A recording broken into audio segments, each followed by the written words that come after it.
नक्कीच आपण बघतोय की रेस्क्यू सध्या सुरू असल्याचं पाहायला मिळत आहे। मी ज्या ठिकाणी आहे त्या ठिकाणून देखील प्रचंड उंचीवर असं हे ठिकाण आहे आणि एवढीशीच गल्ली आहे, त्यामुळे अगदी जिकरीचं काम आहे। या गल्लीतनं लोकांना खाली घेऊन येणं हे देखील अतिशय जिकरीचं आणि मोठं काम आहे।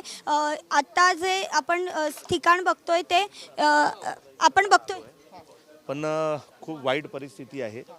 2 लोकांची डेथ झालेली आहे आणि कमीत कमी 4 ते 5 लोक आतमध्ये दबलेले आहेत। त्याच्यात एक लहान पोरगा पण आहे। अनेकदा इकडे नोटिसा ज्या आहेत त्या पाठवलेल्या पाहायला मिळतात। अजूनही नोटीस यावेळी देखील दिलेल्या होत्या। नेमकं काय कारण आहे की लोक इकडनं निघत नाहीत किंवा नेमकं काय प्रकरण आहे? दरवर्षी महानगरपालिका स्वतःवर काही येऊ नये म्हणून नोटीसची प्रक्रिया योग्य पद्धतीने बजावतात। दरवर्षी डोंगरावर राहणारी किंवा डोंगराच्या खालच्या लोकांना नोटीस देतात आणि ते निघून जातात। परंतु नोटीस दिल्यानंतर तुम्ही काय त्याचा प्रोसिजर करताय? म्हणजे उद्या समजा डोंगर कोसळला तर आता तुम्ही महानगरपालिकेच्या अधिकाऱ्यांना विचारा, ते एकच सांगतील आम्ही यांना नोटीस दिले होते। पण नोटीस दिल्यानंतर काय? नोटीस दिल्यानंतर तुम्ही त्यांना कुठं शिफ्टिंग दिली का? की बाबा HDL मध्ये रूम खाली आहेत, तुम्ही त्यांना शिफ्टिंग केली का? की कुठल्या शाळेत तुम्ही त्यांना पाठवलं का? असं काही होत नाही। फक्त आणि फक्त नोटीस देण्याचं काम करतात आणि असे प्रकरण होतात। महानगरपालिका सत्ताधारी आता येणार 5 लाख 10 लाख आणि 15 लाख, कदाचित आता 15 लाख देतील, तेवढं काम करून स्वतःचे श्रेय लाटण्याचा प्रयत्न करणार आणि इकडनं निघून जाणार। बचाव कार्य आता महानगरपालिका, फायर ब्रिगेड आणि नेहमीप्रमाणे पोलिसाची पूर्ण जबाबदारीच असते, ते त्या पद्धतीने काम चालू आहे। आणि आता हळूहळू कसं, एकतर गल्ली खूप छोटी आहे, आतमध्ये जायला जागा नाही आहे, हळूहळू काम आता युद्ध पातळीवर चालू झालेलं आहे। तर मला वाटते 2 बॉडी गेलेले आहेत, 2 इंजर्ड आहेत, अजून मला वाटते 4 ते 5 आतमध्ये दबलेले आहेत अशी माहिती आहे। ऋतू तावडे असं म्हणतात की इथे लँड माफिया जे आहेत ते मोठ्या प्रमाणात आहेत आणि लँड माफियांमुळे अशा पद्धतीची गोष्ट घडतात असं त्यांचं म्हणणं आहे। लँड माफिया आहे तिथे, नेमकं काय कशा पद्धतीने घरं दिली जातात? मी काय म्हणतो, लँड माफिया म्हणजे काय? ह्यांना घरं कुणी दिलेत? ह्यांना लाईट बिल कुणी दिलं? ह्यांना आधार कार्ड कुणी दिलं? ह्यांना वोटर ID कार्ड कुणी दिलं? तुम्ही जे सत्तेमध्ये असतात तुम्ही म्हणणार आम्ही आत्ता 6 वर्ष झालो किंवा 1 वर्ष झालो, ते 20 वर्षावर टाकणार।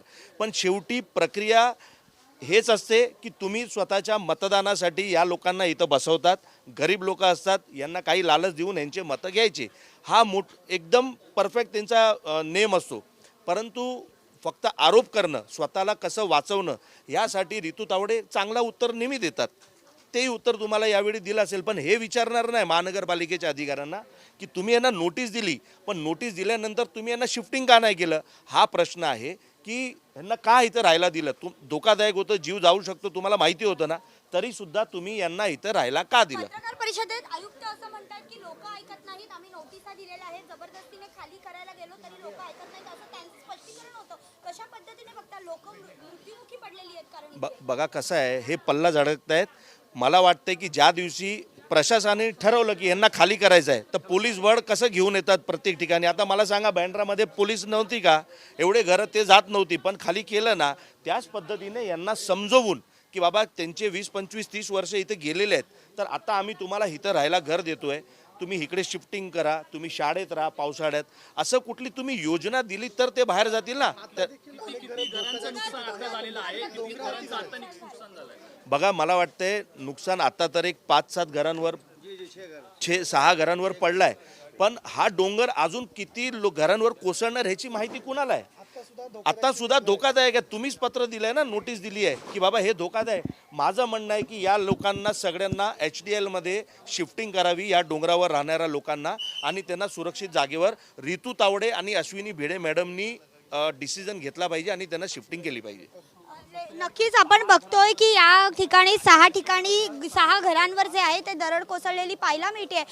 एकंदरीत जर बघितलं तर अत्यंत बचाव कार्य कठीण आहे, कारण गल्ल्या अतिशय छोट्या छोट्या आहेत, वरतून घरं खाली कोसळलेली आहेत, त्यामुळे 6 घरं जी आहेत ती दबली गेलेत। 6 माणसं देखील त्यामध्ये अडकलेली आहेत, त्यातले 2घांना काढण्यात यश आलंय, ज्यांना हॉस्पिटलला नेलंय, ज्यांना मृत देखील घोषित केलेलं पाहायला मिळतंय। मात्र या सगळ्यामध्ये पुन्हा एकदा प्रश्न हाच येतो की मुंबईमध्ये लोकांचे जीव इतके खरंच स्वस्त झालेले आहेत का?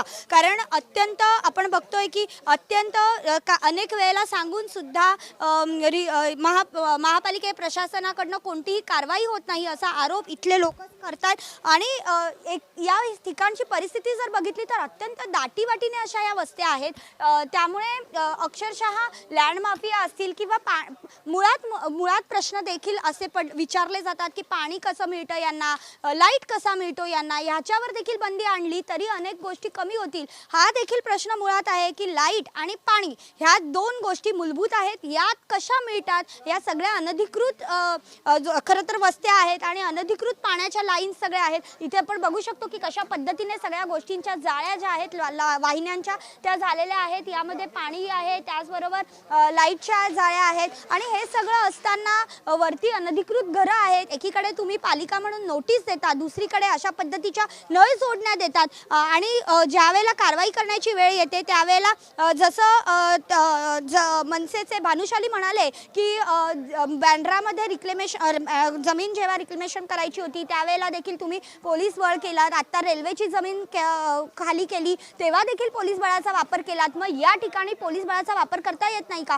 आणि मुळात या ठिकाणी पोलीस बळाचा वापर करण्यापेक्षा जर या लोकांना ठाम घरं दिली तर ही लोक देखील ऐकतील. कारण प्रत्येकाला जीव प्यारा असतो, मात्र घरच दिली जात नाहीत असं ह्यांचं म्हणणं आहे. अनेक दिवस सांगतात की पुनर्वसन करतात, दुसरीकडे कुठेतरी नेतात. अनेक दिवस सांगतात की आम्ही तुम्हाला घरं देऊ, मात्र घरं दिली जात नाहीत. आणि मग आमची हक्काची घरं सुद्धा आम्ही सोडतो आणि आम्हाला कुठे ना घर का ना घाट का अशी अवस्था आमची होते असं देखील इथल्या लोकांचं म्हणणं आहे. मात्र यामध्ये आता आपण बघतोय की 2 जण मृत्युमुखी आहेत, 6 जण अडकलेली आहेत. घटना 3 वाजता घडलेली आहे.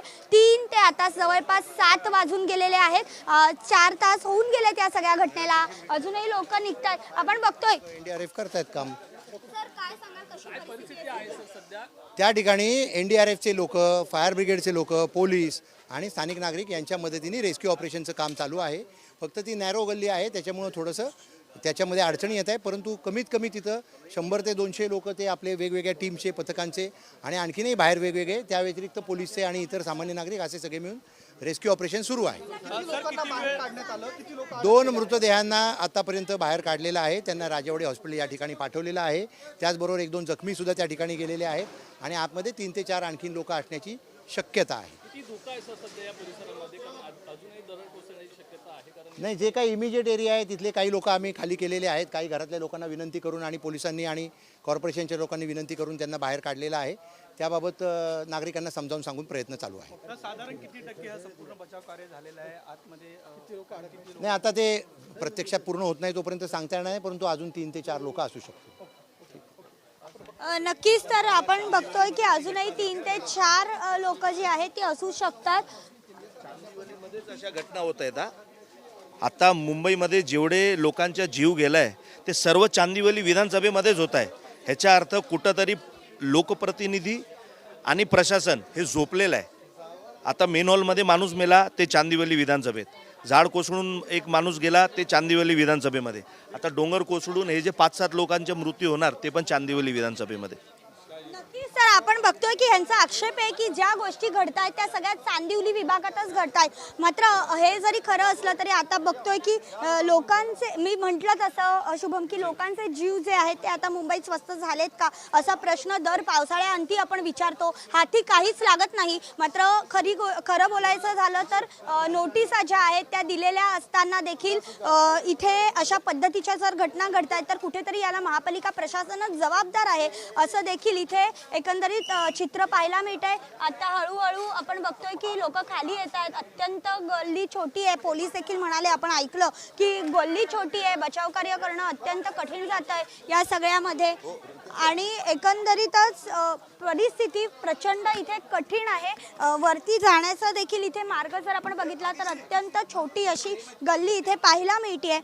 लोक आजूबाजूला जमा झालेली आहेत, आजूबाजूला घरं देखील आहेत. यातून मार्ग काढायचा आहे. बरं, या सगळ्यामध्ये एक लहान मुलगा अडकल्याची माहिती देखील मिळते. त्यामुळे हा नेमका लहान मुलगा किती वर्षांचा आहे याची माहिती अद्याप मिळू शकत नाही आहे. कारण जे आपण जिथे उभे आहोत तो डोंगराचा खरं तर पायथा आहे आणि त्याच्या वरती देखील प्रचंड मोठ्या प्रमाणामध्ये वस्ती आहे. आणि हे जे झालेलं आहे हे डोंगराच्या टोकापाशी झालेलं आहे. त्यामुळे इथून जाणं हेच कठीण आहे. पोलिसांनी पूर्ण रेस्ट्रिक्शन केलेलं आहे. इथून आपण वरपर्यंत जाऊ शकत नाही आहे, कारण वरती गेलं तर आणखीन गर्दी होणार आणि या गर्दीमधनं त्यांना बचाव कार्य करायला अधिक कठीण जाणार. त्याच्यामुळे खालपर्यंत आपल्याला इथे थांबवून ठेवलंय पोलिसांनी. मात्र या सगळ्या वस्त्यांमध्ये आपण बघतोय की छोटी छोटी बाळं घेऊन हे लोक जे आहेत ते बाहेर पडताना पाहायला मिळत आहेत. सगळी लोक जी आहेत ती इथली घाबरलेली आहेत. अनेक आजूबाजूची जे जागा आहे तिथली त्या लोकांनी घरं जी आहेत ते पोलिसांनी विनंती करून खाली केलेली आहेत आणि अजूनही अद्यापही तिथे वस्ती आहे. अजूनही धोकादायक घरं आहेत. अजूनही तिथे लोक राहतात बरीच. त्यामुळे आता ही वस्ती कशा पद्धतीने खाली करणार हा एक टास्क जो आहे तो खरं तर प्रशासनासमोर असल्याचं पाहायला मिळतंय.